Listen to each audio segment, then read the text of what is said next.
Whew. You shake your head. Where are you? Oh, right. Just about to finish up the prototype. You fiddle with the display. The device is so intricate that you had to buy another screwdriver, specialized, just to twist the screws. Just another one for the collection, you think, as you tighten the final seam. The completed headset sits in front of you on the desk. Its diagnostics flashing on your monitor. Something feels very familiar about all of this. Maybe it's because you've been through this before with previous versions of the project. Who knows? You've certainly been at it long enough. The home lab is good enough for what you need. It doesn't compare to the university's facility, but after the mishap with the Neurolab's test rats, you aren't allowed back inside the building unless you want to deal with the police. Of course, you can still operate just fine in your garage, but it isn't ideal. Fortunately, your old lab partner took your side, so you aren't completely cut off. The frames snap into place and you inspect your work. At first glance, the device looks like a pair of glasses from a high school film project. Square frames with various wires and bits of metal poking out. 2 external power supplies which clip to your belt. Velcro straps extend from the temples like tentacles. It's not pretty, but appearances are something for the marketing team to worry about before it goes to mass production. You set the screwdriver down and pick up the headset. It's a little heavy, which makes sense considering the odds and ends bolted onto its framework. Your last prototype had enough wires poking out of it that it was like wearing a visor made of steel wool. The scabs it left are still behind your ears. This iteration is far more self-contained. Cable management was a skill you taught yourself when you built your first PC, and it seemed like it would come in handy to make sure the glasses weren't too messy. A few community college classes on introductory electrical engineering taught you how to hook up the circuits as needed. You turn the glasses over in your hand, and you aren't really sure what you expected. It doesn't snap onto your face. It doesn't come alive and drill a wire into your brain. It just sits there. You admonish yourself for being silly and boot up the program on your terminal. One downside to getting ejected from a university lab is a lack of sterile test environment, but your apartment should do good enough for what this headset is designed to do. You take a second to consider what you're doing and then lower it over your face. The headset rests heavy on the bridge of your nose and the metal is cool against your cheeks. You fasten the Velcro behind your head. It's still a little front heavy, but after tightening the straps it settles more comfortably. The electrode's rubber is cool against your temple. You clip the power supply units to your belt and you take a deep breath before you flip the switch. In the right lighting, the batteries resemble larger than average fanny packs. Not exactly a fashion statement, but they fit with the retro futuristic appearance of the headset itself. The glasses thrum against your face as diagnostics scroll down the screen on your terminal. Things seem steady, though the cooling fan on the power supply whirs into overdrive. The hardware supplier promised they wouldn't explode if overloaded, and you took her word that you weren't strapping grenades to your hip. Though small, the amount of power needed to operate these glasses was prodigious. It was something to streamline in the future model, but right now it was simply enough to make sure the things worked at all. Engaging neuromechanical interface, reads the bottom line of the diagnostic scroll. The electrodes on your temple heats up as your vision fuzzes slightly and the dizziness washes over your mind. But then the moment passes. Your sight sharpens again and the display flashes a green check mark in the bottom right corner. Okay, initial startup works, you think. Time to actually test its functionality. For as long as you can remember, you've always had trouble deciding which course of action was the most important at any given time. It first manifested when you were a child, a scrawny little thing, perpetually underweight compared to the other kids your age. Incredibly bright, as every adult teacher put it, after even a moment. Observing you at work, but unable or unwilling to prioritize what you needed most. What initially seemed like a lack of appetite was soon identified as an unwillingness to admit you needed to do something else besides work on whatever project you set your mind to. In human development terms, the ability to plan, focus, and execute multiple tasks is referred to as executive function. It's what allows people to prioritize tasks without distraction or impulse derailing their progress. And it's what lets people interrupt their ongoing projects if they realize they need something else. You never lacked executive function per se, but it was never something which came naturally to you. When you set your mind on a goal, you pursued that goal to its completion at the expense of everything else.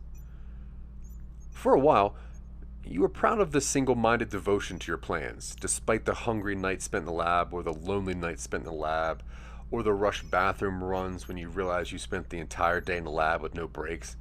Your output was extraordinary, and certainly well worth the effort. When Charlie left, though, it definitely highlighted some shortcomings with your methods. It was the first time your inability to recognize what you truly needed to prioritize caused any trouble, and so you decided to get to work on it. APPeal was the name of a project, APP.eal, an artifact from a previous iteration which would highlight environmental objects you desired. Of course, your science wasn't exactly enough to filter through the blunt urging of the id, and the concept was shelved after some uncomfortable initial testing. This was a third iteration of APPeal, one which utilized a far more nuanced program to filter through the white noise of the human brain, identify what the body or mind needed, and highlight the shortest path through the local environment to fulfill that need. A robust artificial intelligence parsed the visual inputs from the camera and displayed the path on the lenses. Simply put, the glasses tell you what you need and where to get it. The only indication the glasses are on is a small flashing exclamation point in the bottom right-hand corner of your field of vision. You focus your thoughts on the alert and the message, "Calibration needed," flashes up on the display. Would you like to calibrate APPeal? You sharpen your thoughts on the word yes, and the menu disappears. A loading bar fills from left to right and then disappears also. The display goes dead. The power supply fans at your belt go silent. You sit for a moment, taken by surprise. This should have worked. What went wrong? You go to remove the glasses when suddenly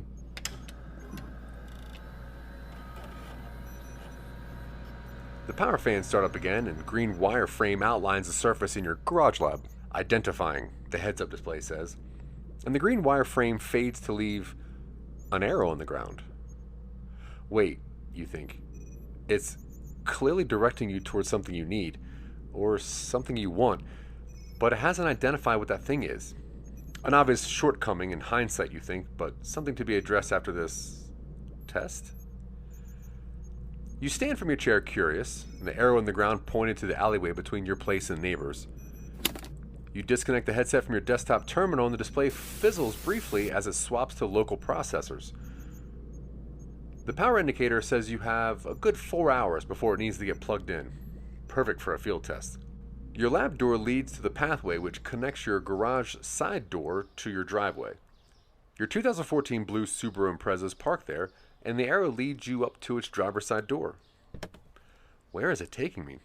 You think as you get into the vehicle and key the ignition. The lens displays shift from an arrow to a GPS screen of the local area, and the directions of the map are a familiar route you normally take when you go on your hikes. Maybe APPeal was telling you needed to get out and have some fresh air. The weather recently was not very hospitable to outdoor activities, and though you've enjoyed your time in the lab, it was important to get out and about in nature sometimes. You reverse out of the driveway and follow the directions on the glasses lenses. I guess we're going on a field test, you say to no one in particular. A normal occurrence for you, now that you live alone. You consider the glasses, and a shiver goes down your spine. You hadn't expected the onboard artificial intelligence to have such a fidelity as to schedule its own field test. It's obvious now that's what you sought out to do, but to have the program sharpen to its focus so quickly catches the breath in your chest. You do your best not to drive distractedly, but the magnitude of the potential applications for a technology like this. If this tech has truly parsed out your desire for a test run and scheduled one itself, it was already a rousing success.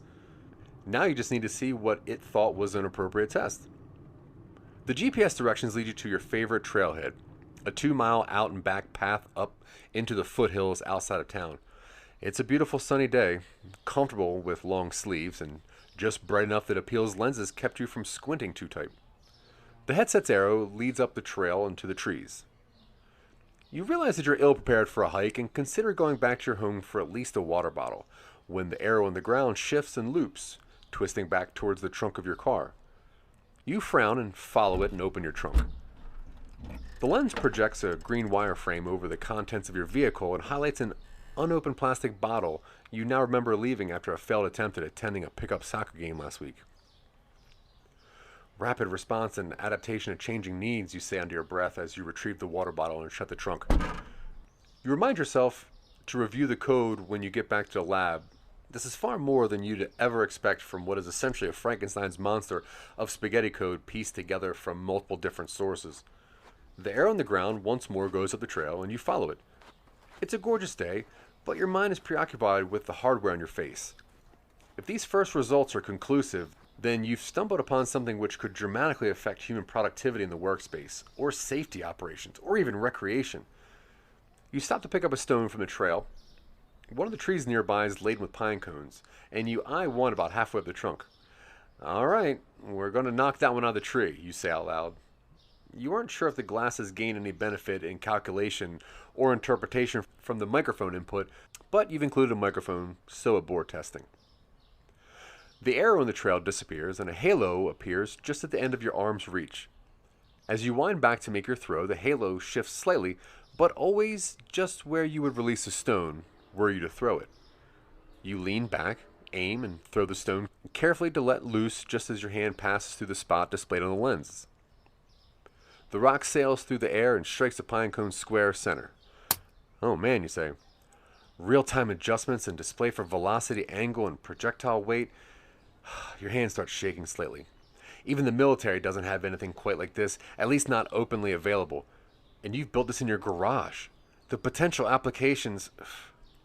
You continue your walk along the headset's arrow, but the possibilities occupy your attention. If this tech could be expanded upon, it could revolutionize life as you know it.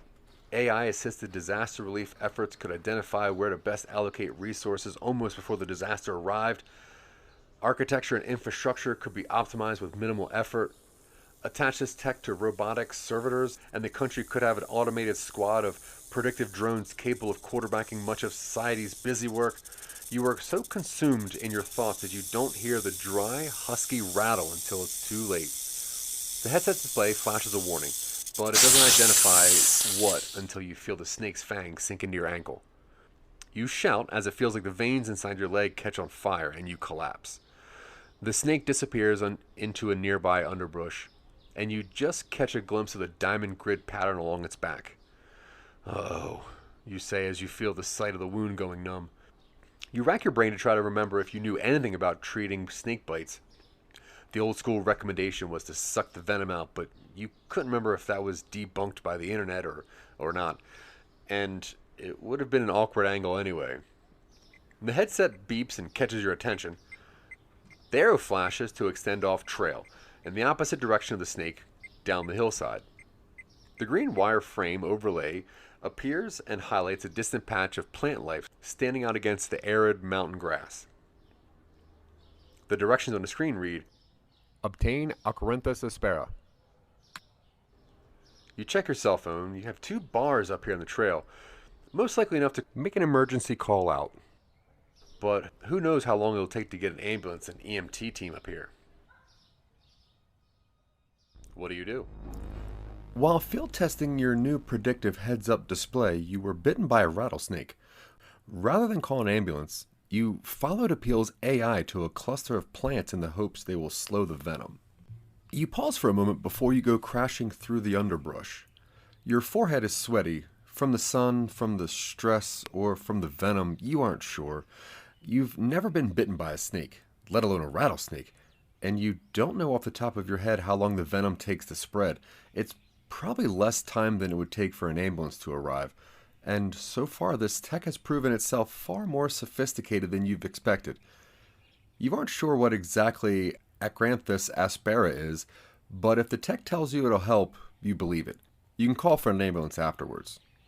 The plant resembles wheat, but the top flowers are turning a pale shade of lilac. You start pulling the stalks whole from the ground until you have a good handful. Well, what do I do now? You ask the headset. Obtain is what it had said. Now all it's doing is highlighting the plants. Your legs have gone numb around where the snake bit you, but lines of fire still inch up your calf.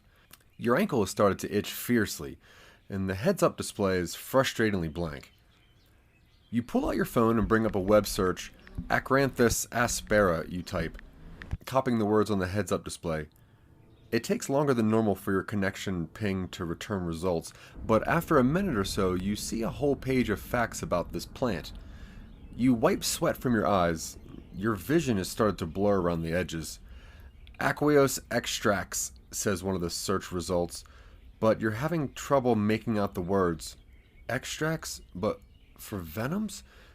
Should you apply them to the wound or ingest them? Would ingesting them activate it soon enough to counteract the venom? What do? After suffering a bite from a rattlesnake on a field test, the predictive AI in your program led you to a cluster of plants to save your life. Unsure of what to do, you've decided to ingest the plants to slow the venom. Aqueous extract sounds like it means the fluid inside the plant's fibers. Good enough to start. You ball up the plants, buds and all, and stuff the wad into your mouth. Chewing it is like chewing a hunk of grass. It's all you can do to choke it down, but you do. For a moment, you wonder why you bother trusting your tech so strongly. You put the headset back on. How much time did that give me? Calibrating, the heads-up display shows. Calculating, additional 6 hours gained until death. Recommending, ambulance call. You pause and realize your stomach has settled. Then the urgency grips you and you dial 911 on your cell phone.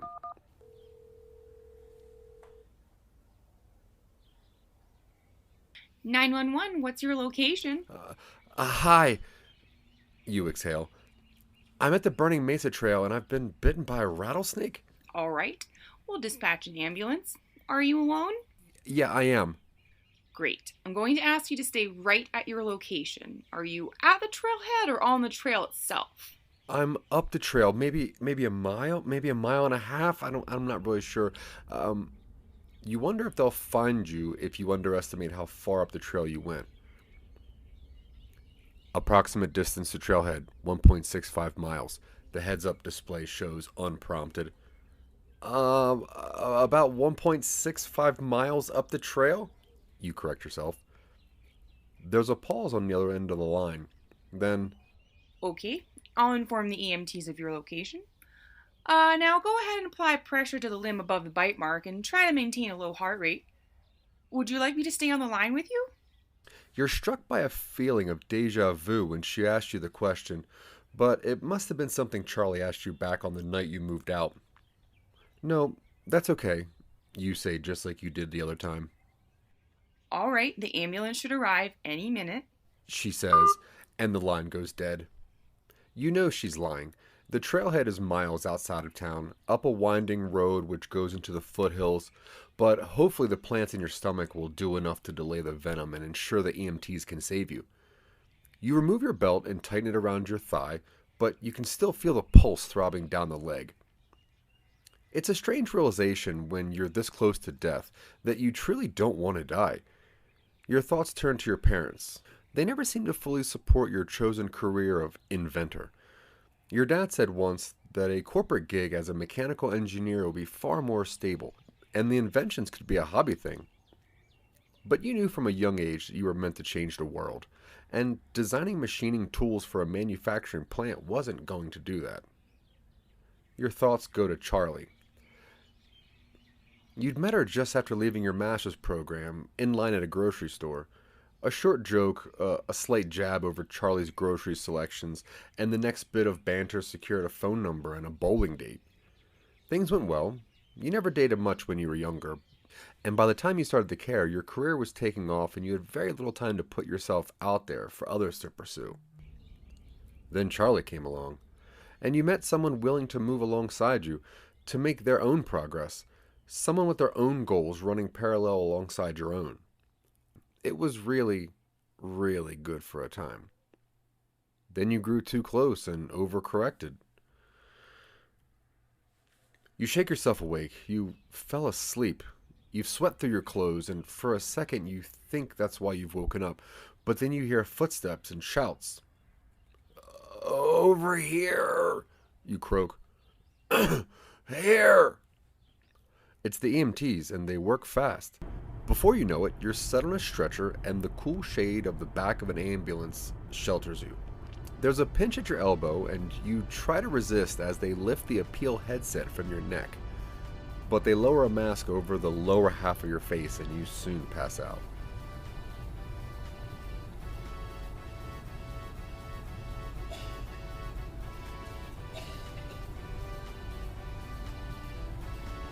You fade in and out of the hospital ICU.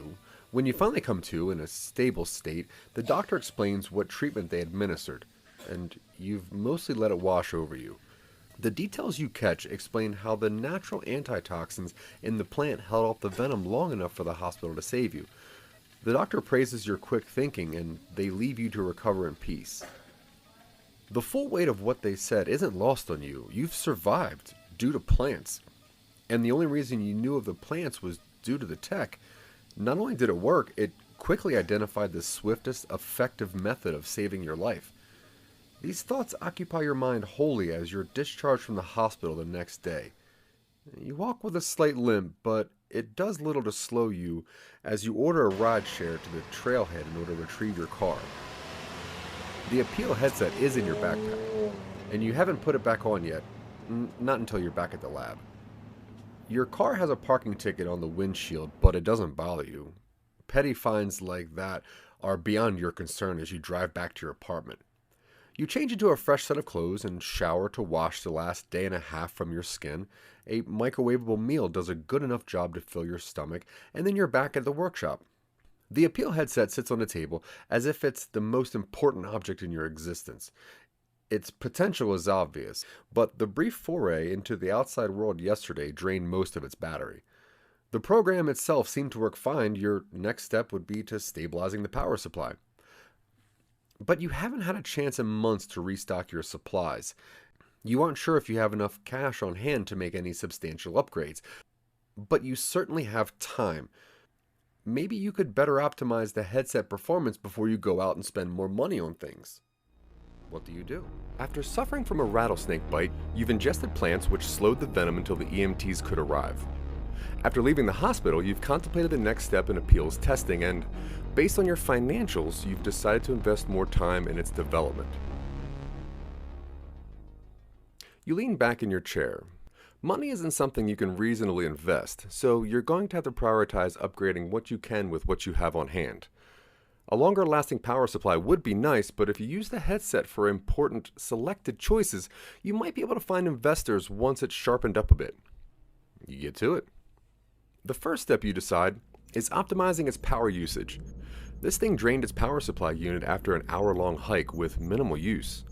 You wonder if maybe you could cut down on its background operations, only have it focus on what the user is currently focused on. You hook the headset up to a terminal and begin clearing the headset's cache, shutting down processes, reorganizing its operational priorities. You spend most of the day in the garage, only bothering to leave your seat when you pick up a food delivery. Ever since starting your leave of absence from the university, most of your human interactions come from the folks who deliver your groceries, or meals, or junk mail. And you're okay with that for the most part. It's a rare happening when you meet someone you actually like to spend time with, and based on your recent relationships, it's not always a mutual feeling. Optimizing APP.eal's processing is a bit more involved than you suspected. Before you know it, it's the weekend and you've hardly managed to bash together a priority which reduces battery load by a whopping 3%. An extra 2 minutes translates to maybe 2 more requests if the user knows what they're already looking for. You lean back in your chair. Maybe it's better to turn APP.eal into something simpler. Maybe you're aiming too high. It's proven itself capable of locating specific objects in an environment. Maybe the predictive element is what's causing it to drain so much power. Maybe requiring it to also interpret not just what you want, but why you want it is too much.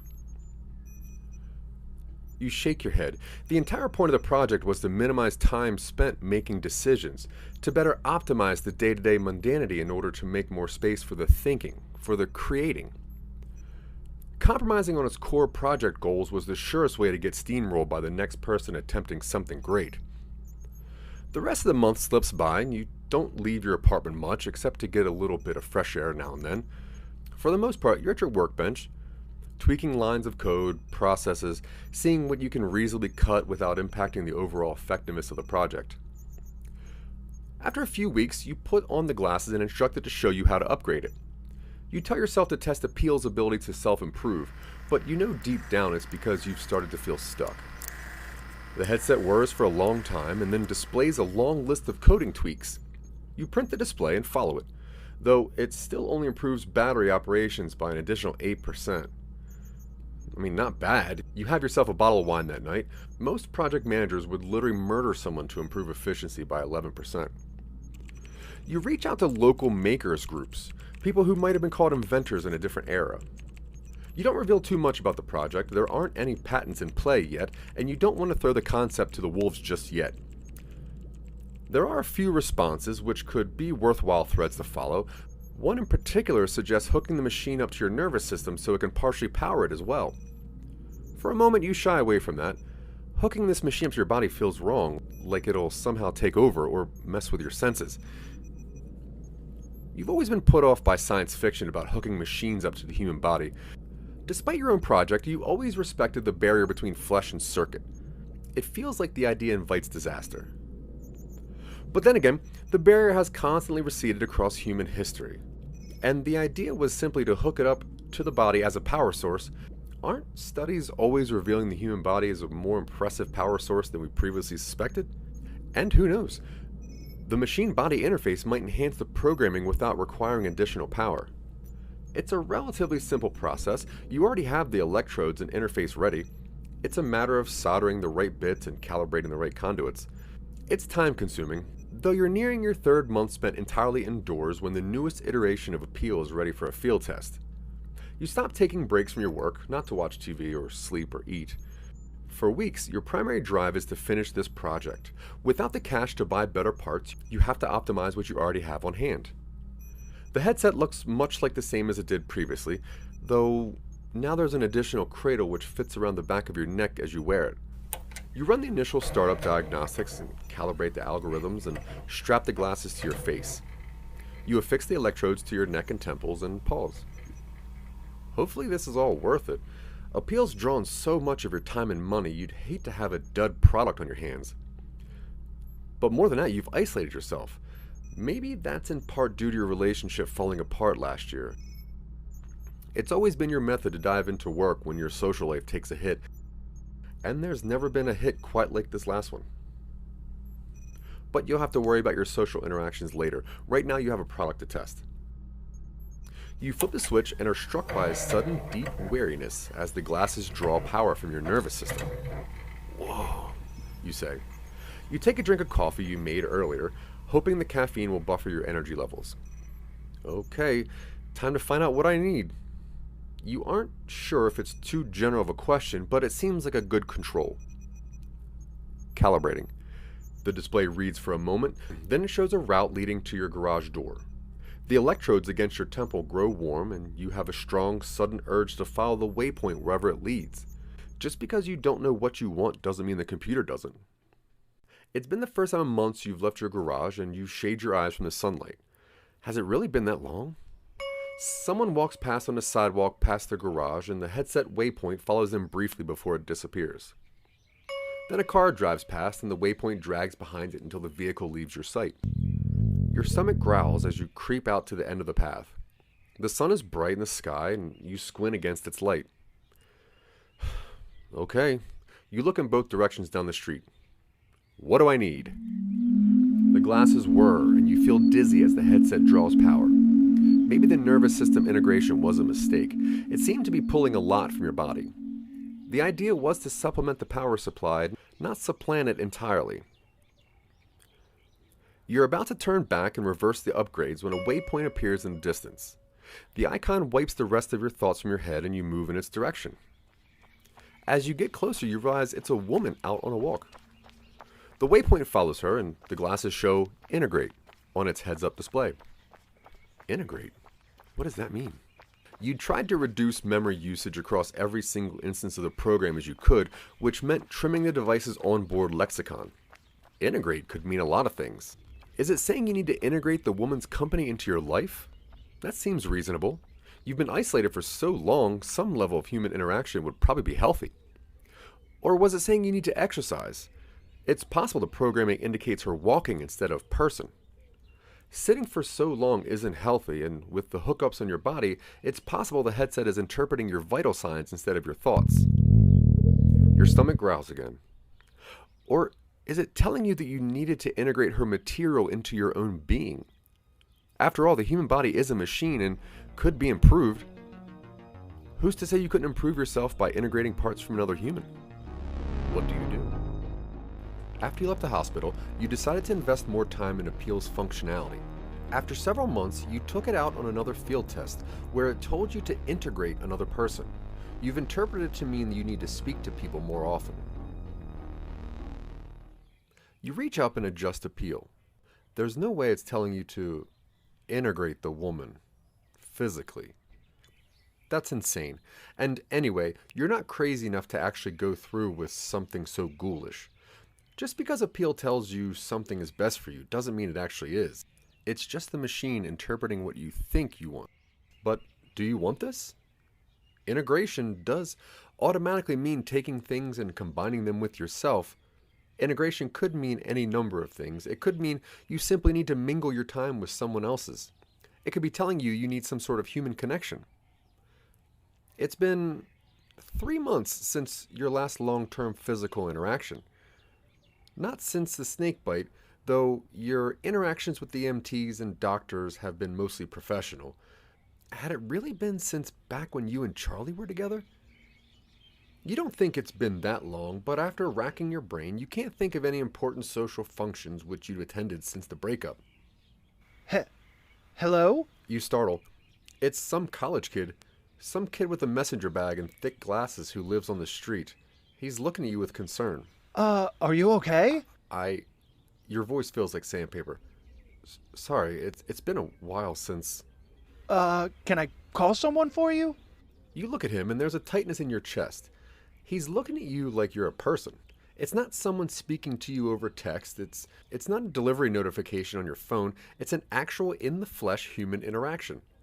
The pressure of it pushes against you like a wave, and your eyes tear up from behind APPeal's lenses. I'm fine. You turn around with another word and go back to your garage, leaving him confused on the sidewalk. You remove APPeal and set it on your table before you take in your workspace. You hadn't noticed, but it's an absolute disaster. Stacks of paper sit disheveled on the floor, high enough to serve as cup rests for countless mugs of half-drank tea and coffee. Crushed energy drink cans lay scattered on the floor, the casualties of more than 2 months of late nights. You go into your apartment and check the fridge. There's little there except leftovers of frozen microwavable stir-fries and Hot Pockets. The college kid's face flashes through your mind, and you reel when you imagine how someone would react to seeing the condition of your living area. After a good cathartic cry, you spend the rest of the day cleaning. Dishes in the washer, dirty clothes in the hamper, and eventually the washing machine, garbage, and recycling outside in the appropriate bins. You make a point not to visit your workshop, not until the next day. Maybe a detox is the best thing for you now. You spend the next night watching trashy TV competition shows, the one where they have to make knives is your current favorite, and there's plenty to catch up on. You let the soft glow of the TV wash over you, and eventually you fall asleep on the couch instead of your work chair for the first time in months. You feel like a new person the next morning and decide to tackle the workshop. You fill 4 garbage bags with trash and recycling, all while ignoring APPeal. It feels like the glasses are watching you, irritated at you paying attention to something else for once. You set the headset in its case and go out to buy some actual human food. The grocery store is the same as it ever was, you suppose, though it's been so long since you last bought your own groceries. Everyone is so normal, and you take the opportunity to smile, though it's not always returned. The cashier is bubbly and personable, and you have a nice talk about her difficulties in school with her biological chemistry exams. She recommends a local meetup where people get together to talk STEM, and you take down the information. Later that night, you decide to check out the meetup, and there's one happening the next day, just inside the city. You briefly consider tweaking APPeal, but you dismiss the idea. You spent the last few months working on it, and it can wait a day or two. You think about taking it to the meetup tomorrow, but it's probably best just to chat during your first attendance. You take a morning bus into the city the next day, and it drops you off a short walk from where the meetup is held. You catch an early lunch, and Enjoy the people watching before you go to the workspace. A building on the city block with a stylish sign above the door saying Vitalize. You've heard the name Vitalize before on local tinkerer circles, but never bothered looking into it much. Apparently it's something of a maker's co-op which hosts public use workspaces, boot camps, educational seminars, and other STEM-based programs. You didn't pay those much attention due to the costs associated, but it turns out this meetup is a free event, so you're taking the opportunity to actually interact with physical humans. There's about a dozen people in attendance across different disciplines and areas of study. No one else brought their work, so you're thankful you left APP.eal at home. But there is plenty of tech talk. When it gets to your turn, you talk about your interest in machine learning, predictive modeling, and the general areas of study which APP.eal touches on, and it seems to generate some excitement. Most of the others in attendance are hobbyists, with a few other serious techies, but most of their work is spent on smaller tinkering projects. The collected people break into smaller groups to discuss specific topics, but before you can join, one woman approaches you. She's got mountain green eyes and a sure-footed swagger. I'm Sarah. She introduces herself. I just wanted to say your stuff is really intriguing. You aren't quite sure how to respond, but you give her your name and the two of you launch into a long discussion on various topics in your field. Her area of focus is theoretical physics and their application to modern-day tech. She has an easy way about her, and she seems genuinely interested in what you have to say. That catches your attention. While most of these people struck you as a hobbyist, it seems Sarah is a serious academic, and if you're right, she might be practical. Some of what she studies might even be applicable to APP.eal. Of course, you could talk shop, or you could see what she's about as a person. What do? After surviving a life-threatening situation, you reignited your social life and joined a makers meetup. While at the meetup, you met and chatted with Sarah, who seems interested in your technology. You decide to find out more about her. Sarah clearly knows what she's talking about. She follows along as you explain what you're aiming to accomplish with APP.eal, and she nods and asks all the right questions at the right places. You stop talking about APP.eal for a moment.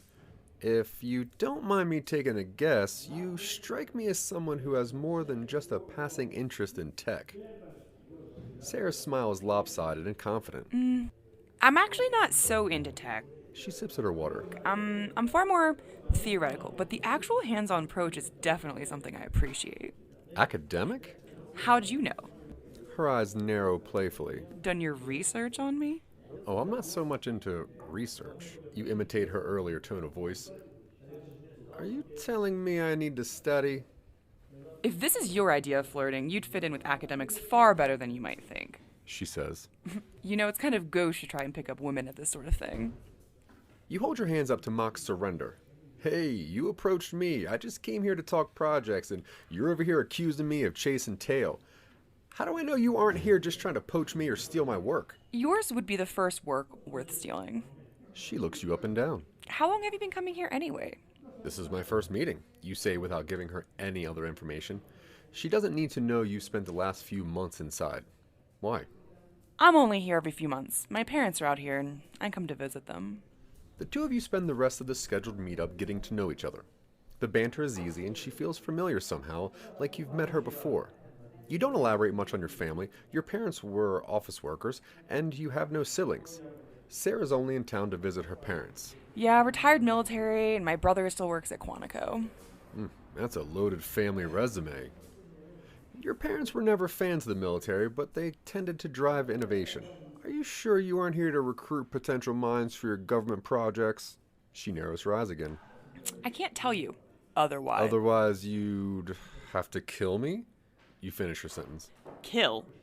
She laughs. We have ways of disappearing people without death ever entering the equation. She delivers it in such a matter-of-fact way that you can't tell if she's kidding or not. Then she laughs, and the easy energy between the two of you returns. Do you want to go somewhere? I think things are winding down here. You pause for a moment before you nod. Yeah, definitely. You share lunch at the same cafe where you had breakfast, though you didn't tell that to Sarah. Thankfully, you have a different waiter. Though you start off by talking tech, your conversation soon turns more personal. Her love of nature, your early appreciation of Bob Dylan, and your surprising shared love of Rupi Kaur poetry. Before you know it, you've spent the entirety of the day talking, and it's only when the waiter asks if you're planning on staying for dinner that you leave. With the city starting to bustle in the early evening warmth, you walk her to where she parked. A rental. She explains when you see her bright blue PT Cruiser. Mm-hmm. Okay, you say, giving her an exaggerated nod. It is. She says, slightly too loud in the parking garage. She seems to notice the echo and covers her mouth with a hand. Then she looks up at you. I had a really good time today. Me too. A pause, then. I hope I'm not being too forward, but I'd like to take you to dinner sometime. Sarah flashes you a big smile, then sighs. I would love that, but I'm leaving town tomorrow morning. Oh, you hide your disappointment. Well, next time you're in town, then. Sarah starts, then seems to think better of it. Yeah, definitely. You exchange contact details, and she leaves you with a kiss on the cheek. You watch her as she walks away and catch yourself grinning, something you haven't done in quite some time.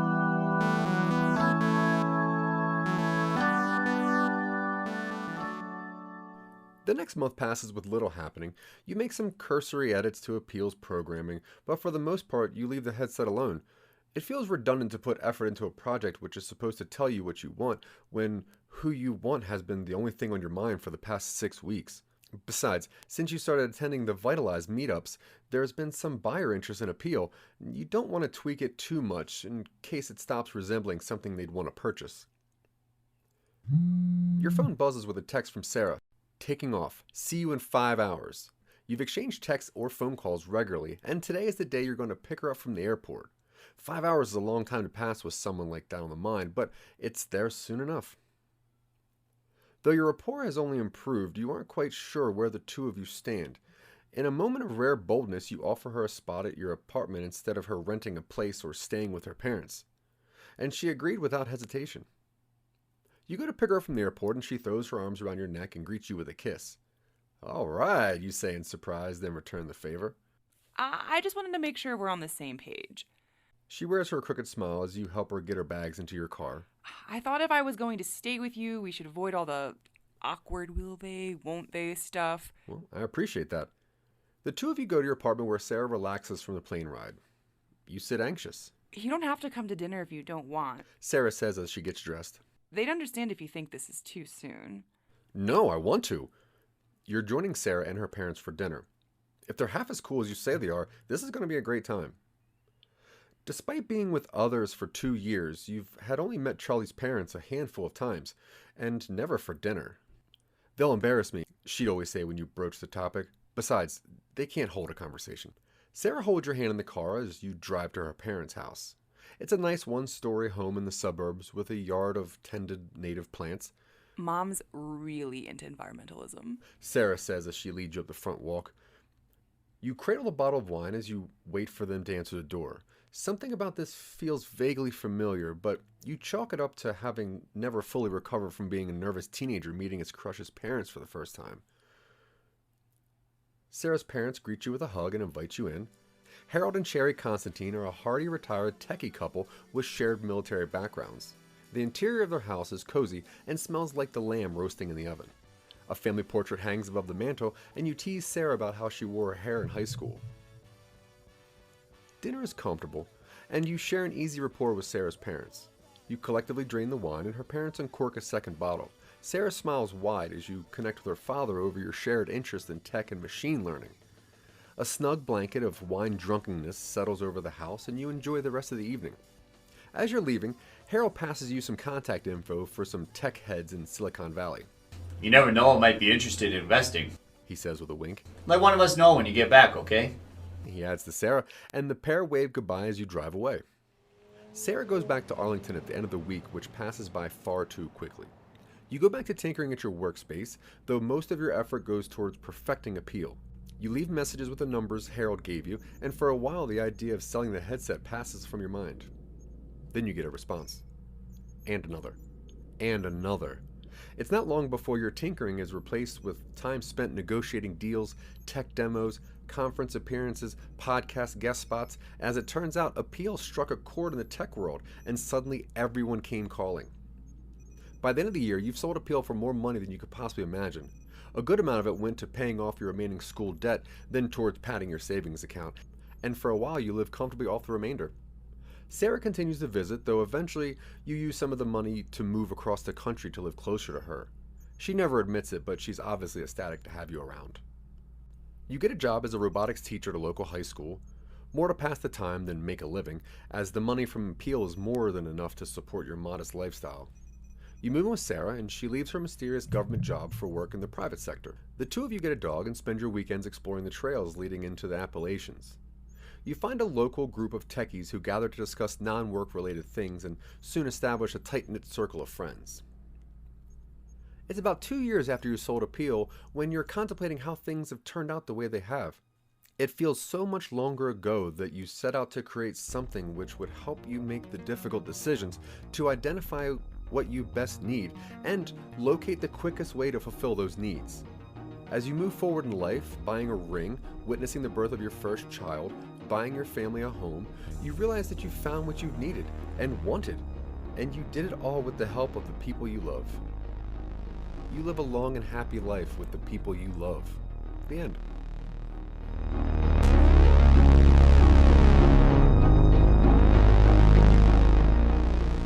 Hey, thanks for listening. You've just completed a run-through of Create Your Own Podventure, APP.eal, an audio drama written and produced by some nobodies at Grimwise Studios in Boulder County, Colorado.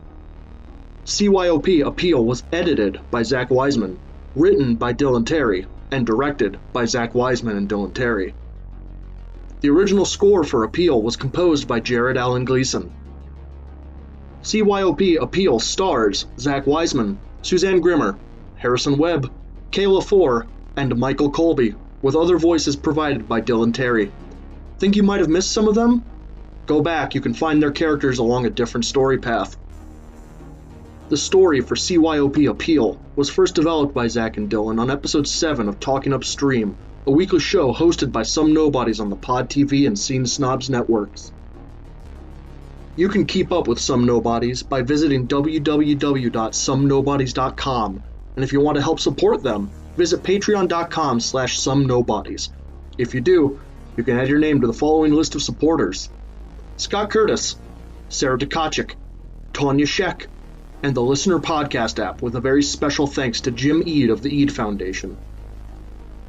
Please give CYOP APP.eal 5 stars on your favorite podcast platform, and visit facebook.com/CYOPod to show us which endings you discovered.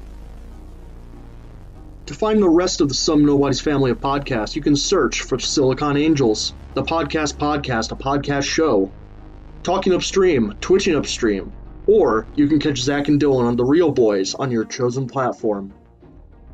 Thanks for listening, and we'll see you again soon.